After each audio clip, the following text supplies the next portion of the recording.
Good night, everybody. Welcome to the new show 180 Degree with Lucky, where I interview top online influencers about their pivotal moment, the moment that changed everything for them. And I'm interviewing them because the intention is to inspire you, to give you faith, to give you hope. For me, I've had my pivotal moment in the past and I've shared it online and it inspired others, which inspired me to make this show. We are all going through something, and maybe my guest today, you'll be going through something similar as her, and maybe it'll help you out to take your life to the next level. Now, for this show, I have my good friend Andria Schultz. Hey everyone. Andria, hello, is the CEO and founder of Network Smart, where she is interviewing celebrities, executives, and professionals behind the scenes and teaching millennials how to get into the entertainment industry. She's worked for the following television shows: Your Family Matters, America's Funniest Home Video, The Real Daytime, and Disney channels like Bizarre. Yeah, Bizarre Bark. Being a woman in the entertainment industry has been one of the most challenging adventures she's ever encountered, but that made her who she is today. Andrea's goal is to inspire people of all ages to go for their dreams and not be afraid of rejection. Andrea is the co-author of the #1 bestseller on Amazon called Passionista, Tales, Tips, and Tweetables, which has been featured on Huffington Post. She was recently interviewed on the Woman of Influence podcast with host Erica De La Cruz and WeRule.com. She has recently been on Sue Talks, where she talked about how she utilizes her confidence to get into the entertainment industry. That's right. And also, Andrea is a good friend of mine, and I find her extremely inspiring. I love her energy. I love what she puts out there, and that's why I wanted to have her as my first guest on the show. Yay! And she'll inspire everybody. So, world, I introduce you, Andrea.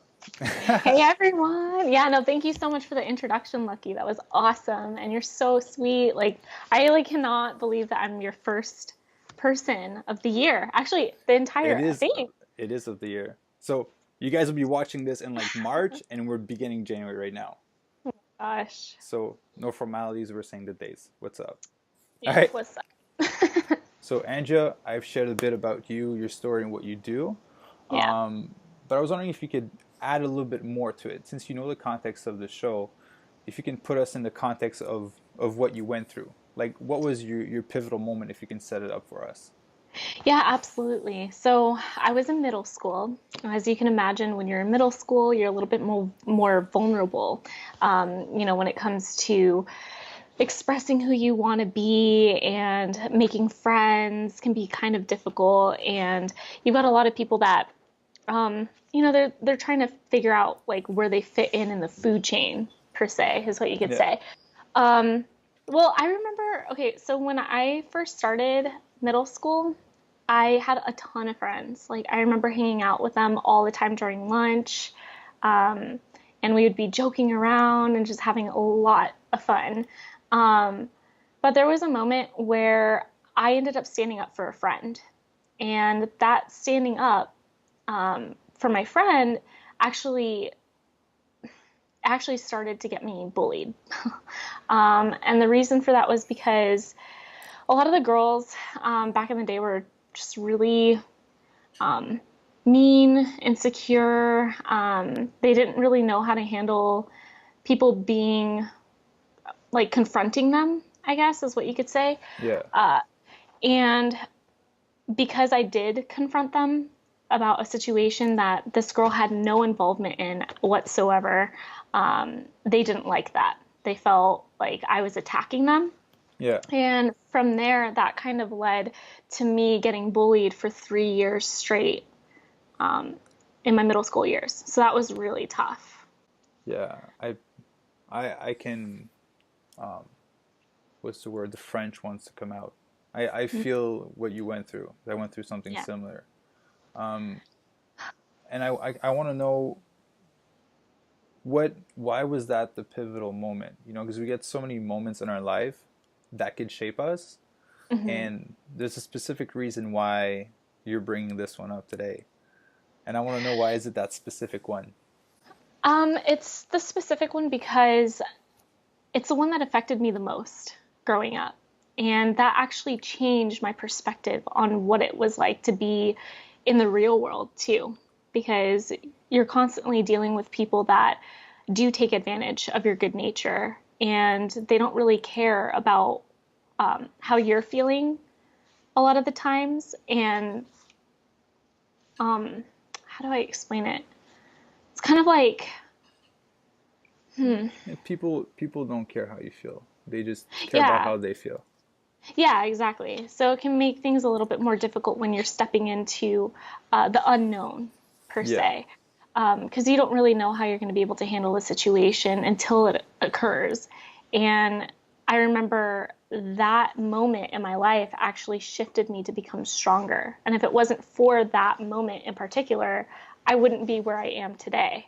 Like, I needed to be challenged, to be bullied, to know that I had the inner strength to say, no, I'm not okay with people treating me this way, and I'm not going to be okay with them stepping all over me. And I've taken that with me into my work journey, I guess is what you could say. Yeah. That that's cool because a lot of people got bullied when they were in school. For example, like for me and some other people that I know, but they didn't see the positive side of it. Yeah. And so I'm curious for you, did you start seeing the positive side right away, or was it only like a few years after that you're like, hey, this actually helped me out when I was bullied because it made me stronger, or like right away was it like a complete shift? I would have to say that that moment happened when I found my strength, when I was able to actually stand up for myself and say, enough's enough. Like, I'm not going to have these girls treat me the way that they are treating me. And from that moment on, I was like, hey, Well, if I can handle this situation, then I can like do anything. what made you say that? What made you stand up? You know what it was? I was tired of being told that I wasn't good enough. I was tired of being told, you're ugly, you're never going to be getting anywhere in your life, you're not good enough for, I'm sorry, this is like so hard because it's like bringing back memories from It's like okay. the It's past. okay. I think what really made me shift into that gear of like, I'm so done with them treating me this way was because they had done it for so long, for 3 years, that I knew that nothing was going to stop. I knew that them telling me all of these things was going to continue if I didn't even try to say anything, because I kept myself quiet. Like, I was very, I became very shy. I was never shy. Like, I was super outgoing when I was younger. But what happened was because they had constantly told me things that were so negative, I was just holding it all in. And I think because I held it in for so long, I just like burst. It wasn't because like I expected it to happen, but like I kind of just like shifted my mentality from there. And I think I realized too that I wasn't making my, like, I had noticed that I was also affecting my mom and dad too. Yeah. And a lot of it as well happened when I was at home and I was by myself, and I was even contemplating like that I wanted to kill myself. Like, I just was not happy with where I was in my life. And I remember hearing this booming voice in my head, and it was saying, you're not going to hurt anyone else but your parents and the people that love you. Like, I remember hearing that in my head. And that Yeah. was when I kind of had that wake up moment. That was my wake up call. And so the next day when I went to school, these girls came up to me and they started throwing water balloons at me, like on purpose. They had planned the entire thing, the whole attack. And that was when I got up and I was like, I am so done with you. Like, I am going straight to the principal's office. I cannot deal with this anymore. They're like, what? Oh my God. Like, they didn't know how to handle it Yeah. because I was the nice girl at school. Like, I had never spoken up, when it Yeah. came to things like that. I know when I first initially got bullied, I did, because I still had that strength, but they Yeah. really broke me down, like really broke me down. Yeah. This I find your story really powerful because we kind of got to the same point where we wanted to end our life because of what happened. and we both got woken up by the love of our parents and the people around us, right? Absolutely. When it comes Yeah. down to it's a subject that people don't talk a lot about, but suicide, Yeah. if the people that don't do it, I think, is people that go to the mindset that, hey, that's gonna make me feel better, but then my family, my brother, my sisters, my girlfriend, my boyfriend are gonna be affected by that. And do I want them to go through that because I can't step up for what's going around me? I Can't find handle it. Yeah. that's really powerful, right? That's like where the pivotal moment happens is, or the 180 degree moment where you're like, hey, I'm not here just for me. There's other people around me that love me. And it's cool because, Well, oh, sorry, go ahead. no, no, no. I'm sorry. Continue. It's just what you talked about, bullying, doesn't just happen in middle school, high school, or college. It goes into adulthood as well. You go to a Totally. job, there's always going to be a jockey, whatever, that's going to push you around. That's going to your boss might be a bully as well. So that never ends unless you decide to step up. Exactly. Well, and I think that was the biggest lesson that you and I both learned is that we can't let our own feelings or what others say about us affect our decisions so abruptly, you know? Yeah, Like, if we're going to just make a decision based off of emotions, then how are you ever going to make the right decision? Like, you have to ultimately take a step back and really understand, why am I feeling this way? Is it because I'm dealing with a situation that I can't handle? Why? You know, you ask yourself those questions. And I think that's what really helps you get out of that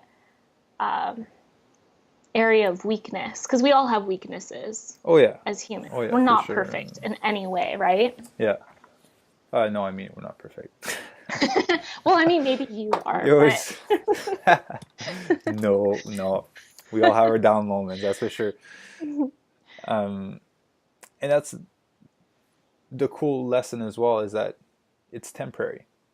Right yes, now, you look at it, we're having this talk, it's kind of bringing back memories, but it's kind of funny at the same time, because you're like, if I didn't go through that, I could not be the woman that I am today, or the man that I exactly. am today. So it's kind of a moment of gratefulness. Actually, Hmm. that pivotal moment is a moment of gratefulness, because you are who you are today because of that specific moment. Exactly. Well, and the thing is, too, that, like, man, if we can help other people that are going through the same exact thing by just sharing our stories, I mean, that to me is more powerful than, keeping it inside. Yeah, the why of this show, Exactly. to inspire the viewers that are going through something similar. And I believe like a lot of people got bullied as well. Oh, And yeah. now it's different, right? It's not, it was verbal back in the day, but now it's all on this. Actually, that's wrong. Because, like, It's wrong. yeah, because I actually was physically, mentally, and spiritually and cyberbullied Okay. when I was a kid. So, like, we had AIM. Do you remember that? No. You don't remember I AIM? lived in the country. I Oh, did not yeah, have that's AIM. right. Oh my gosh, I forgot about that. Okay, so AIM was like a chat platform on AOL. So you Okay. would download that system and then go onto your computer. It was the thing back in the day. So, like, I remember when I got bullied at school, I would come home and the first thing that I would do is go on my chat to talk to my friends. And then I'd get invited to go into a chat room. And these girls would be talking about me behind my back in the chat room. And they would have secret codes and messages. And I knew they were talking about me, but it was like an indirect Yeah. attack, if that makes sense. So that's kind of interesting. So how, because we all deal with it differently. So I was wondering how you dealt with it. You go at school and you get bullied, and then you come home and you get cyberbullied. How did you cope with that? It was very difficult because I am the type of person, I always have been this way. I still haven't changed. I don't like bringing other people into the problem unless I know I can solve it myself. Yeah. Like, I'm very strong when it comes to that. Like, it took them 3 years to break me down, you know? But I think I pretty much internalized everything. I just sat down in my room and I was like, well, I can fight these girls. I'll write them back. And then thinking that if I would write back something, a comeback or whatever, that they would stop. But little did I know that that actually was making it worse. And then Yeah. I had tried other ways of trying to diffuse like the arguments and the comments that were happening by just ignoring it. And that even made it worse too. Um, so it was really hard to deal with it. Really Yeah. hard because I had so many friends. And then by the end of the bullying period, I came out with 2 friends in the entire school. Yeah. It was awful. Yeah. It's interesting because I'm listening to a book by Preston Smell and Lexi Pianos. Now or Never, Your Epic Life in 5 Steps. Hmm. And they talked about how to take radical responsibility. Mm. So I know I did it for me, and I kind of can see it for you as well. Yeah. I was getting bullied. I had a part, it was a part my fault because I was letting it happen, Exactly. right? Allowing. It's not, I'm Hmm. saying like I was going at them and poking them and be like, hey, bully me, you know? It was more like I had my share to do with it. I was letting Right. them do it. Well, And yeah. that's one thing we have to realize, right? So for the people that are going to be watching, whatever situation you're going through, whatever it is, you're a part responsible for it. Whether Hmm. you're participating or you're not participating can bring you pain as well, you know. So Totally. letting it happen. But I think the other thing that we also have to bring attention to the audience as well is that the only reason that bullies bully is because that's their own insecurity that Oh they're yeah, trying to instill on you because they don't feel good about themselves or they're no, dealing with situations at home that we don't know about. Like, I remember knowing my bully specifically, she didn't have that much love in the house, like at yeah, all. And so she saw the love that my parents brought with me, and I instilled that with everyone. I was just really nice. Like, I just be like, hey guys, like whatever, you know. yeah, um, but because of that, I think, it could be jealousy, it could be unhappiness. But I think that there needs to be something like a program or something that can help people that are maybe going through situations at home be able to talk about it that way, that it's more of a verbal communication as opposed to like attacking someone. yeah, um, you know what I mean? yeah. I think there is so some. I don't know the names. I don't know the names, but I know that there's some charities for against bullying. Mm, But no, you're right, and it's again like what happens in the schoolyard happens in adulthood as well. The bully in school is the guy at the bar that wants to fight. They're both out of insecurities because they're lacking something in their life. And those are the people that you need to give more love to. exactly. Well, and I think what I love about you too, because you've gone through this situation as well, is that you've always kept a very positive outlook on life regardless of like what's happened to you, you know? Yeah. There's been some down days, I won't deny it, but the majority of it was due to the people that I had around me. Right. I surrounded myself with good people that cared for me, that loved for me. And Mm-hmm. friends are nice, but my parents were there, my brothers were there. I had some friends that were there as well, but so surrounding yourself, and I know you know that is a big key. You know that's why we're in the same group, me, Mm-hmm. you, and the rest of the gang. I know, I love you guys. And that's the beauty of it. If you surround yourself with amazing people, then when you're down, you go to them and they cheer you up, and when they're down, they come to you and you cheer them up. Right? Everybody Exactly. has their back. Well, and I think, yeah, for the adulthood of it, yeah, definitely, for sure. But I remember, when you're younger, you don't think about those things. You No, only think you're not about, aware about you're that. not aware of that. You think, oh, everyone's your friend. Yeah, When in reality, that's not really the case. Like you don't want to hang out with someone who's a drug addict because then you can become a drug addict. It's like my exactly. grandfather used to say, like, show me who your friends are and I'll show you who you are or will Yeah, become in return. yeah. So it's the same exact thing. So, and if people are watching and they ask themselves that question, it can be scary. I've asked my question before, and I got Mhm. scared because I was hanging out with wrong people. I was like, yeah, I think I'm gonna change. I'm gonna move somewhere. You're like, I'm going to move like 5,000 miles. Yeah, I'm And good. Well, that's not pretty much what I do all the time. So, um, but oh, so not to worry about the kids because the audience is mainly 18 and up. yeah. So for the people watching, bullying is not just um, in the schoolyard; happens adulthood as well. Yeah. Um, if you bring awareness to who you're surrounded by, step up. Like I think the main thing is like love yourself enough to step up because you get what you tolerate. Yeah. You totally get what you tolerate. If you tolerate crap, that's what you're gonna get. And I think that's where people lack because they don't have confidence with themselves. They have a Yeah. lack of confidence. So, how do you gain that confidence? Authenticity. If you like, that's this show is based on that. My whole social media is based on that. If you start opening up and being real with yourself and saying no to what you don't want and yes to what you do want, what empowers you, you start being real with the people that you meet.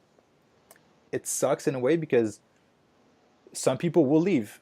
That's a cleansing of your friend system if you want, Hmm. right? Some people will leave, but then amazing people that are related and that are passionate about what you're passionate about will come to you, and then they'll be like, "Oh, that's actually cool." When your friends that didn't like what you did were like, "Yo, this sucks. You can't do this." So then you start surrounding yourself with all those cool people that like what you do, and then you're like, "I feel better about myself." Yeah, which you Right? should always. Yeah. So like that's kind of my way I found to gain more confidence is you start being real. Bad people will leave, good people will come, and then those people will be like, I actually like what you're doing. You're actually a really nice person. And you're like, oh, nobody ever said that to me before. Right, right. No, it's so true. It is so true. Because I remember, like, even for me too, like you said, one, you have to surround yourself with positive, like-minded individuals. You have to just go after what it is that you want and don't be afraid to just be yourself. Because, I mean, who cares what other people think about you? Like, it's Exactly. your own thought of yourself that really ends up reflecting on the outside. It's like a mirror effect. So like if you tell yourself that you're ugly, people are going to perceive you in that way. Like you have to tell yourself like I'm beautiful, I'm good enough, I am an entrepreneur, like it's Yeah. it's like marketing yourself in a way. Yeah, kind of. Yeah, but in the real way, in the real way. Yeah, But not the business mind way. no, exactly. But that's why I like this conversation, and that's because who you guys are seeing that are watching, you're watching Andrea, you're watching me, you're getting the real us. Yeah, Like those conversations, we have them off camera as well. And that's all what the time. exactly. So We that's what talk I like. about everything. Yeah. So that's what I like about it. It's just Oh, it's just being real. And then yeah. hopefully, so I want to invite the viewers to comment below if you've been inspired by this story, if you've been inspired by this interview, and I'm posting it whatever month I'm going to post it in 2017, but this is on the internet. So maybe somebody's going to be watching in 2020, 2025. You never know. So if you're watching in 2025, comment down below. I want to know. This will be pretty cool that I predicted it back all the way over there. If you're You're officially inspired, cool. you've inspired people for 7 years. That'd be awesome. That would be cool, right? Um, so before I conclude, I wanted to give you a chance to share what cool things you're up to. 'Cause I know you're Yeah, always up to a totally. bunch of cool projects. We just talked about some before. And so, what's the next step for you right now in your career, in your business, and in your life? Like, what's the next big thing? Well, as you guys know, I'm interviewing celebrities, executives, and professionals behind the scenes. So my ultimate goal is to help people get into the entertainment industry and get their dream job. So what I'm doing is I'm creating this module class that actually begins January 10th. And I'm going to be offering that to pretty much everyone worldwide. And that's going to be teaching you how to network smart, utilize your network, and your passion to get you to that dream job that you ultimately want.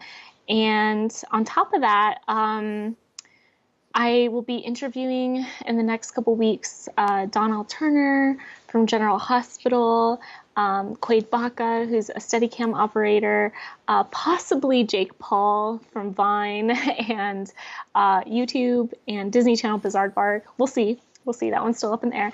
And We'll put it out there. We'll put it out there. We'll put it out there in the universe. But yeah, there's a ton of people that I'm going to be interviewing, and all those interviews that I've already done are going to be posted on January 15th on my website.